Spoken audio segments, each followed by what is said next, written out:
popular mobile phone app Urbanspoon is hoping to provide a better service for its users through a new feature called Dineline. The company recently rolled out the feature to allow users to record their dining history. And users can document as much or as little information as they want through this personal dining timeline. And to tell us more about Dineline, Kara Nortman, the Senior Vice President at Urbanspoon, is joining us now by way of Skype. It's great to have you today, Kara. Hi, it's great to be here. Great. Well, let's first talk about this new feature. How does Dineline then improve Urbanspoon's experience?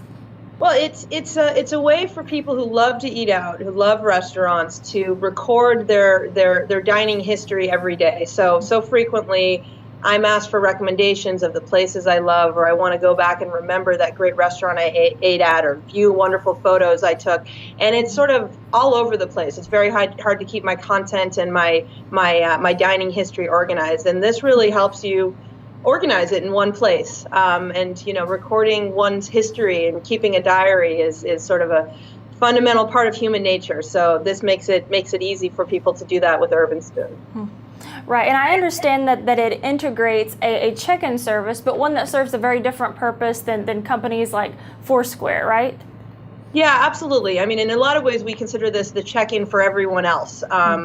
For those who love to check in, but those who wondered, why would I use a check-in? You can choose to share your information that you add socially and push it out to your social circles, and we hope you will. But at the same time, it's really for you. It's really for you to record your own history. And so it's very different in that regard, because it serves you personally, and then you choose whether you'd like to share it or not share it. Right. This shared information, as you mentioned, photos and things. So is it essentially sort of like a diary if a person would wish? Yeah, we call it your dining diary. Okay. So we call it Dineline. So the combination of dining and timeline, and we all see what Facebook is doing with their timeline. So it's a similar sort of philosophy. But yes, this is essentially like your dining diary. Great. And at this point, you can share on Twitter, but not Facebook yet. Is that how I understand it? Not Facebook yet, but okay. But we do think there's potentially some interesting integration points over time with Facebook. Great. So Dineline essentially makes Urbanspoon much more social. So is this the goal of this service going forward, to become more of a social type platform?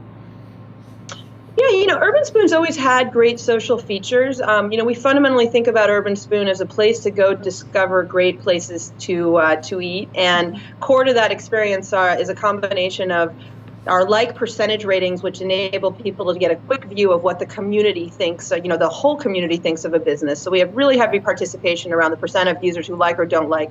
So in that regard, we have great community participation around that. And then secondly, we have the largest food and critic blogger reviews into the site. So we also have a huge community of blogger reviews. So we view this as really, an additional way to make the experience social, and an additional element to engage people who again want to record their dining history. So absolutely moving in the direction of becoming more and more social over time.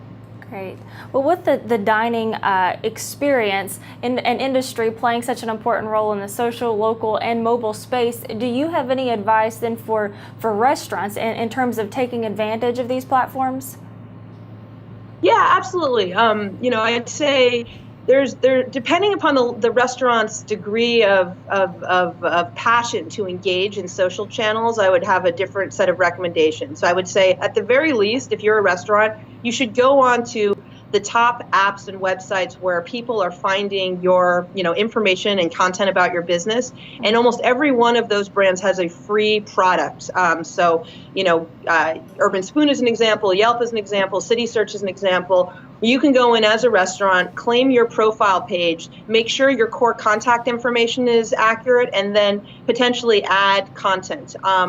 And there are hundreds and hundreds of brands that are representing your site, but if you go into the major search engines and search for your restaurant name, the brands that come up on the first page or two are going to be the most important. So I'd say the first thing you should do is go make sure your business is being represented properly on all of the brands where people are finding your information. And then, from there, choose how deeply you'd like to engage in social. If you're not engaged very heavily at all, pick either Facebook or Twitter. Don't feel as though you have to go into both. And I have much more information and content on that topic, but at the very least, I would say go in and make sure you claim your profile page on key brands. Okay, great advice, Kara. Thank you so much for talking with us about it, and best of luck with Dineline. Thanks so much. I really appreciate it. You're very welcome. And at this point, the updated app is available on the iOS platform and on the web, but will be rolled out on the Android platform soon as well. Reporting for WebPro News, I'm Abby Johnson.